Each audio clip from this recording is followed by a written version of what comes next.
Thank you very much. Hope you will.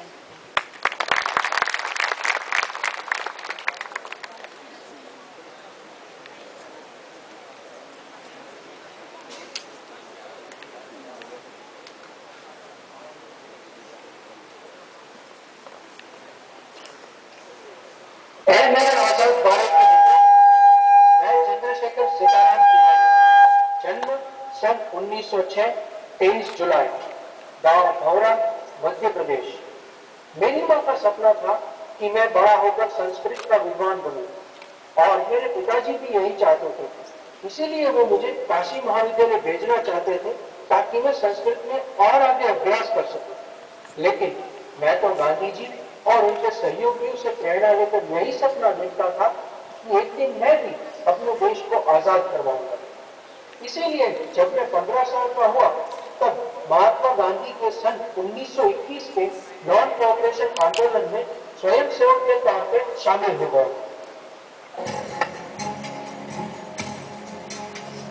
जागे अब सारे लोग तेरे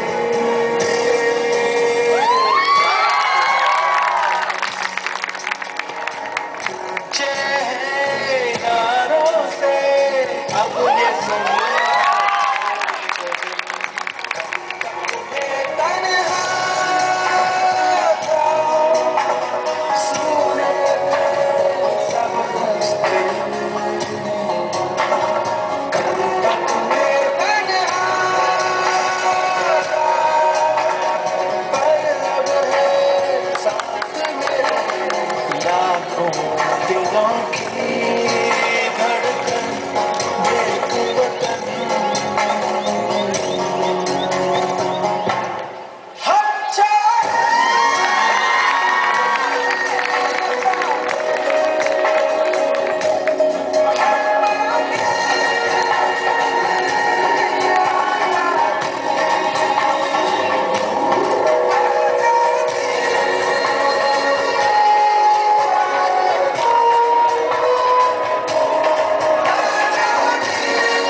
आंदोलन में सहयोग देने की वजह से मुझे गिरफ्तार कर लिया गया और जेल भेज दिया गया।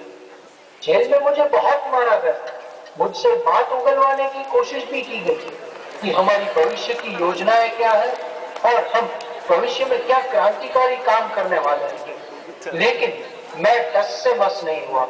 मैं कुछ नहीं बोला, इसलिए मुझे अदालत में पेश किया गया। तुम्हारा नाम क्या है? आजाद। पूरा नाम बताओ। चंद्रशेखर आजाद। अपने पिताजी का नाम? स्वतंत्र। और गांधी जी ने जिस वजह से नॉन कोऑपरेशन मूवमेंट वापस ले लिया, तब मुझे बहुत गुस्सा आया।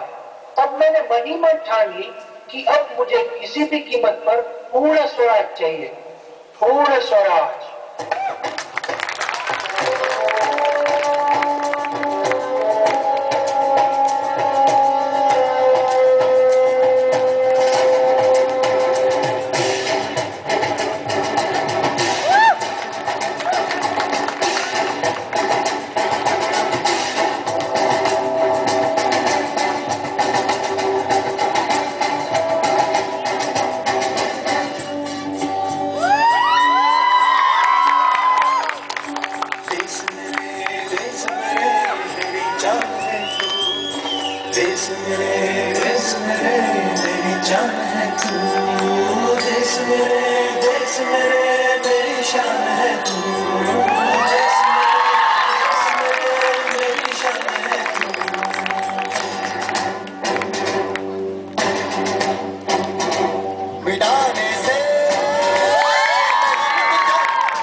हम सर कटा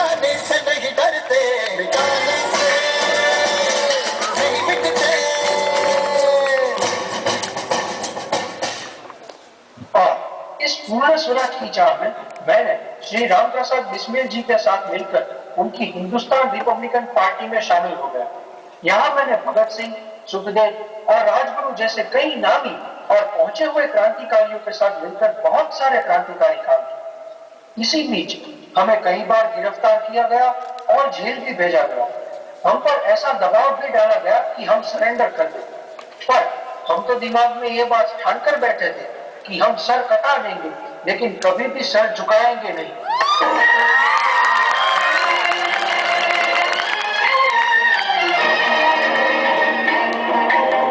अपनी आजादी को हम हरगिज़ मिटा सकते नहीं, सर कटा सकते हैं लेकिन सर झुका सकते नहीं, सर झुका सकते नहीं। क्या चलेगी जुल्म की अहले वफा के सामने, अहले वफा के सामने आ नहीं सकता कोई शोला हवा के सामने, शोला हवा के सामने। लाख फौजे लेके आए अमन का दुश्मन कोई रुक नहीं सकता हमारी एकता के सामने। हम तो पत्थर है जिसे दुश्मन हिला सकते नहीं, अपनी आजादी को हम हरगिज़ मिटा सकते नहीं। अरे आज तो 27 फरवरी है, मुझे अपने क्रांतिकारी मित्र सुखदेव राज से मिलने जाना है। अरे सुखदेव, कैसा है यार? बस बढ़िया मेरे भाई। और कैसी चल रही है हमारी योजना की तैयारी? बस ठीक ठाक चल रही है। अगर ऐसा चला तो लगता है 1 हफ्ते में काम खत्म हो जाएगा।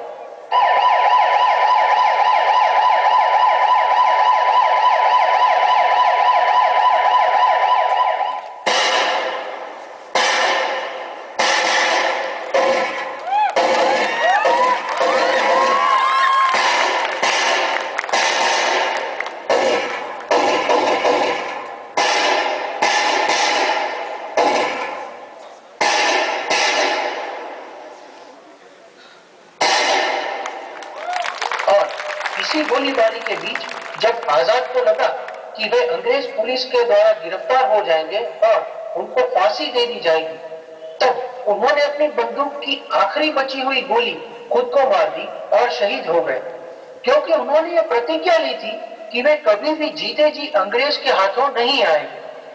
वे ऐसे ही पेड़ के पास शहीद पड़े रहे। उनकी आंखें खुली थी और उनका अंग्रेजों में ऐसा खौफ था कि वो आजाद के पास जाने से भी डरते थे। उनकी यही बहादुरी और बलिदान के ही कारण वे सदा के लिए भारतवर्ष के इतिहास में अमर हो गए। ऐ नए आजाद भारत के मित्रों,